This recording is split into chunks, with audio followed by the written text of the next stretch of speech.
السلام علیکم ورحمۃ اللہ وبرکاتہ۔ بسم اللہ الرحمن الرحیم، والصلاة والسلام علی خاتم المعصومین سید المرسلین المبعوث رحمۃ للعالمین حضرت سیدنا محمد وآلہ اجمعین واصحابہ اجمعین، اما بعد۔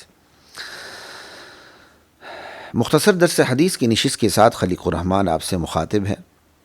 اس سے پہلے آپ حدیث سن چکے ہیں کہ منزل مقصود تک پہنچنے کے لیے بندوں کو رکاوٹوں کے خلاف تدبیر کرنی پڑتی ہے، تب بندہ منزل مقصود تک پہنچتا ہے۔ تو جنت منزل مقصود ہے، رکاوٹوں کے خلاف تدبیر کرنی پڑے گی، آرام سے بے آرام ہونا پڑے گا، مال جان کی قربانی دینی پڑے گی، تب جنت پہنچیں گے۔ اب سوال یہ پیدا ہوتا ہے، کیا اہل ایمان کی پوری زندگی بے آرامی میں گزرتی ہے؟ نہیں، ایسی بات نہیں ہے۔ اس کو جو آرام ملتا ہے، آرام کی قربانی پہ جو آرام ملتا ہے نا، وہ بادشاہ کو اپنے محل میں بھی نہیں ملتا۔ یہ مضمون بھی اب آج کی حدیث میں آ جائے گا، ٹھیک ہے جی۔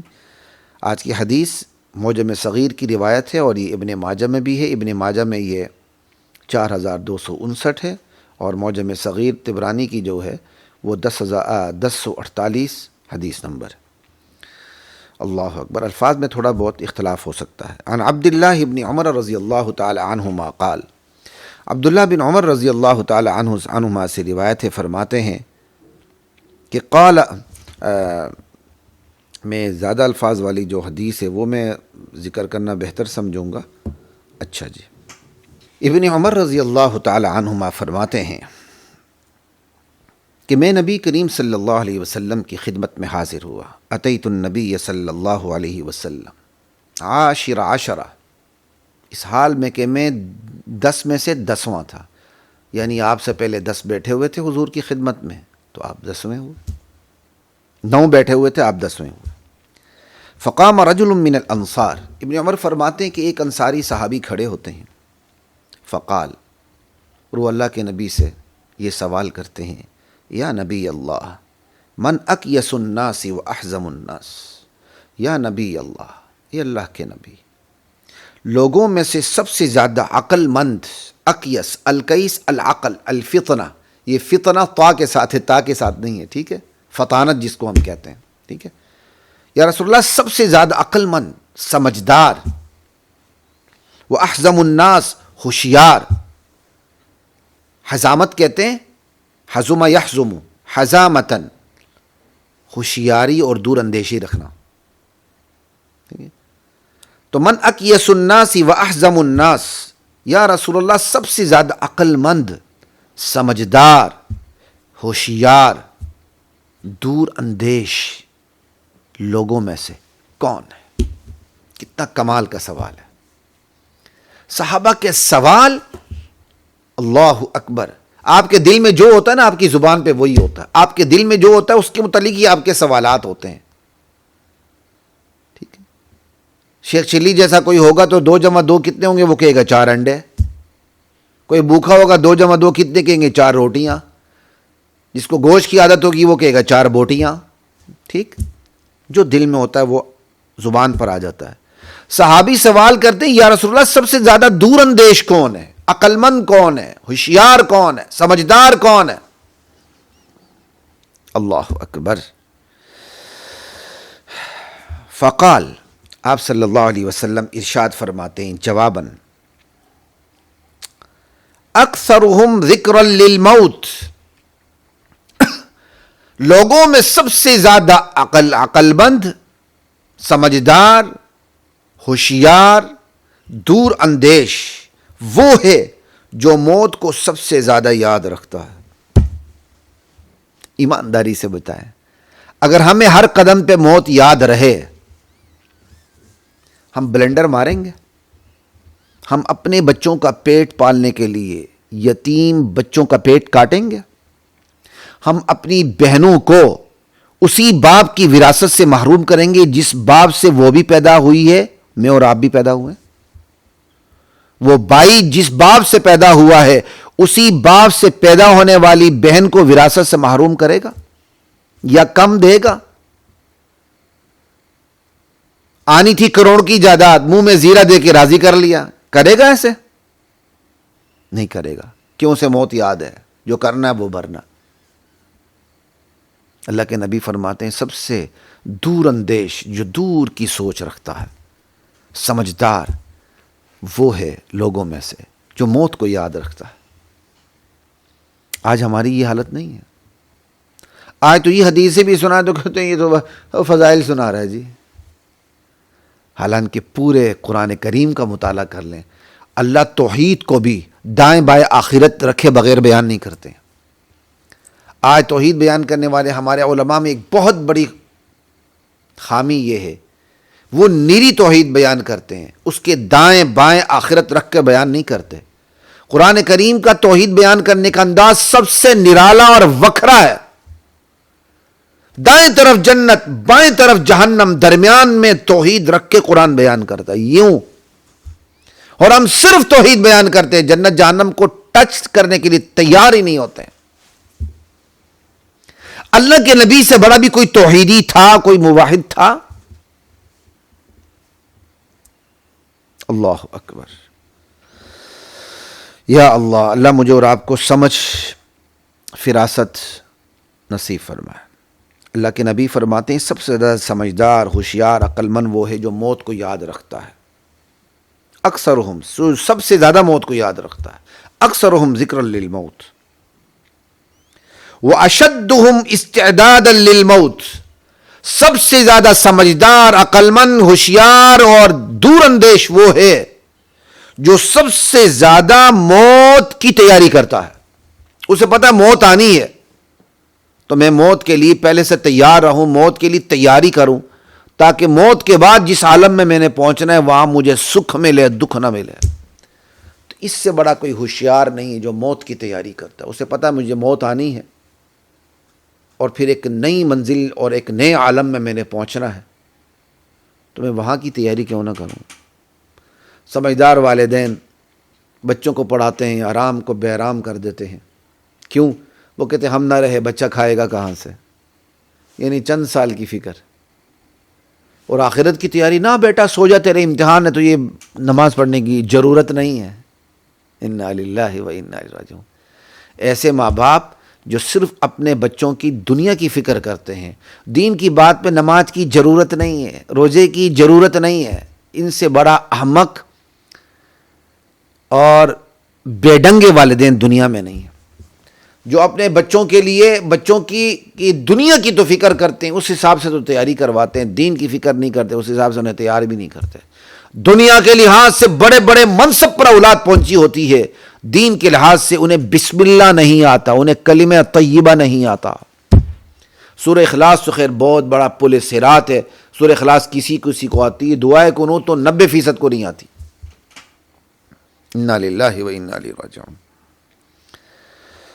اللہ اکبر. واشدہم استعدادا للموت.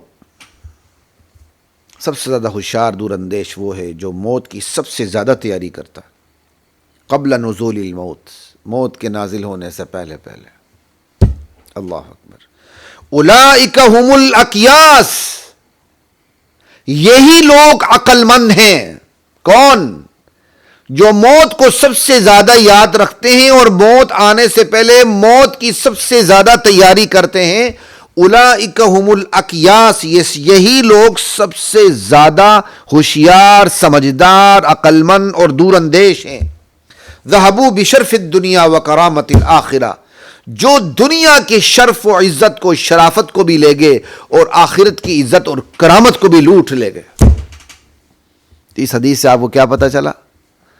کہ موت کی تیاری کرنے سے صرف جنت نہیں ملتی، صرف آخرت کے مراتب نہیں ملتے.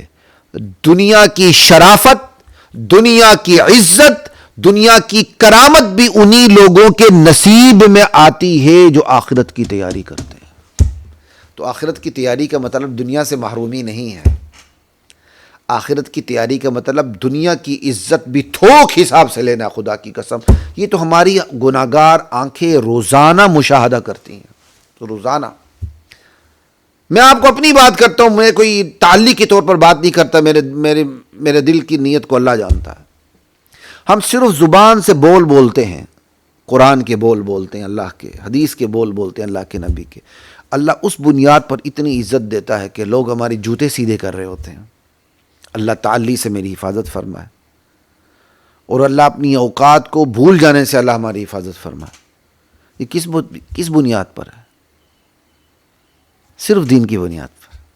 ہم سے لوگ محبت کرتے ہیں تو دین کی بنیاد پر۔ ہاں، اس پر بھی ہمیں فخر ہے، لوگ ہم سے دشمنی بھی رکھتے ہیں تو دین کی بنیاد پر رکھتے ہیں کہ یہ نظریہ بیان کرتا ہے،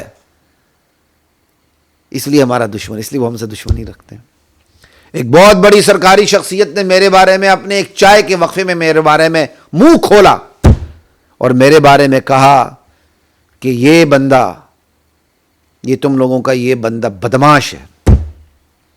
مجھے پتا چلا، میں اللہ کا شکر ادا کرتا ہوں، کیونکہ اگر ایک زندیق، ایک مرتد، ایک مرزائی، ایک قادیانی اگر ایک طالب علم دین کے بارے میں یہ بات کہے کہ یہ بدمعاش ہے، اس کا مطلب اس کی بیان کی ہوئے باتیں اس کے دل کو چیر کے رکھ دیتی ہیں، تو الحمدللہ ایک گناہ تسلی ہوئی کہ ہم دین بیان کرتے ہیں، اسی لیے اسے تکلیف ہوتی ہے۔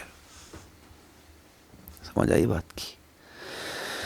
لا الہ الا اللہ واللہ اکبر۔ بہرحال جی، جو آخرت کی تیاری کرتا ہے نا، تو وہ دنیا کی کرامتیں، شرافتیں، عزتیں لوٹ کے لے جاتا ہے۔ آخرت کی کرامتیں، شرافتیں، عزتیں تو ویسے ہی اس کے نصیب میں ہیں۔ تو جو اللہ کہتے ہیں نا، اولئک علی ھدی من ربہم واولئک ھم المفلحون، اہل تقوی ہی ہدایت کی سواری پر سوار ہیں۔ میرے والد صاحب اس طرح ترجمہ کیا کرتے تھے، اولئک علی ھدی من ربہم۔ سوار جب سواری پر ہوتا ہے نا، تو سواری اس کے قابو میں ہوتی ہے۔ تو اہل تقوی کی تمام صفات، ھدی للمتقین الذین یؤمنون بالغیب، ساری جو ہیں، تو اللہ تعالیٰ نے یہ نہیں کہا اولئک ھم الہادون، بلکہ بلاغی انداز اختیار فرمایا، اولئک علی ھدی من ربہم، یہ ہدایت کی سواری پر سوار ہیں۔ اب ہدایت بدک کے کہیں اور نہیں جا سکتی ان سے، اور یہی لوگ کامیاب ہیں۔ تو کامیابی کا تصور، جو اسلام کا تصور فلاح ہے، وہ صرف دین کے لیے نہیں ہے، دنیا کے لیے بھی ہے۔ اس لیے آئیے دین کی طرف، لوٹ آئیں دین کی طرف۔ خدا کی قسم، جو دنیا میں بھی آپ عزتیں چاہتے ہیں نا، وہ تھوک حساب سے اللہ دے دیں گے، آپ کے تصور میں نہیں آ سکتی، اللہ اتنی عزتیں دیں گے۔ پھر آپ صرف اللہ کے بندے بنیں گے، دنیا کا جو احساس ہے، کمتری ہے، نکل جائے گا، وہ قریب ہی نہیں پھٹکے گا آپ کے، بلکہ آپ کو خوف ہوگا کہیں تکبر نہ آ جائے، اور آپ تکبر سے بھی بچیں گے انشاءاللہ۔ اسی طرح ایک بڑی سیاسی شخصیت تھی، کسی دور کی بات ہے، میری ان سے ملاقات ہوئی، اللہ تعالیٰ نے ان کو ایک منصب دیا، اب تو خیر وہ ریٹائرڈ ہو گئے ہیں۔ میں نے، چونکہ ان کے ساتھ زیادتیاں ہوئی تھیں، وہ سینئر ہونے کے باوجود اس منصب پہ نہیں آ سکے تھے، جب آئے میں ان کو مبارکباد دینے گیا تو میں نے ان کو یہ کہا، اللہ نے آپ پہ رحم کیا۔ تو مجھے کہنے لگے، حضرت اللہ نے مجھ پہ ترس کھایا ہے، مولانا اللہ نے، اب مولانا کا حضرت مجھے یاد نہیں ہے، اللہ نے مجھ پہ ترس کھایا ہے۔ تو میری ان سے کچھ تھوڑی سی باتیں ہوئیں، تو وہاں قریب کوئی اور آفیسر بیٹھے ہوئے تھے، میں نے تو دھیان نہیں دیا۔ بعد میں اس آفیسر نے اپنے دیگر آفیسر سے مل کے کہا کہ خطیب صاحب تو بڑے باس سے ایسے باتیں کر رہے تھے جیسے کوئی ان کے بھائی ہیں، بڑے بھائی ہیں، یعنی تنقید کے طور پر۔ پھر مجھ تک بات پہنچی، میں نے کہا اس نے صحیح کہا ہے، ہم عزت کرتے، پوجا نہیں کرتے، ہم عزت کرتے، پوجا نہیں کرتے، اور یہ بلندی اللہ تعالیٰ نے ہمیں دین کی نسبت عطا کی، خدا کی قسم۔ یہ دنیا کے افسر اپنے باس کے سامنے جاتے ہیں، ان کی پینٹیں گیلی ہو جاتی ہیں، اور باہر آتے ہیں ماں بہن کی گالیاں دیتے ہیں۔ ہم یہ نہیں کرتے، ہم تو اپنے دشمنوں کے لیے بھی ہدایت کی دعا کرتے ہیں۔ ہاں، جو دشمن سنگ گراں بن جائے اور پیچھے نہ ہٹے، اس کی تباہی کی بد دعا بھی کرتے ہیں اللہ کی جناب میں، یا اللہ اس سنگ گراں کو ہٹا دے، اگر ہدایت مقدر میں نہیں ہے تو اس کو یہاں سے دور کر دے۔ السلام علیکم ورحمۃ اللہ وبرکاتہ۔ وَلَقَدْ أَنزَلْنَا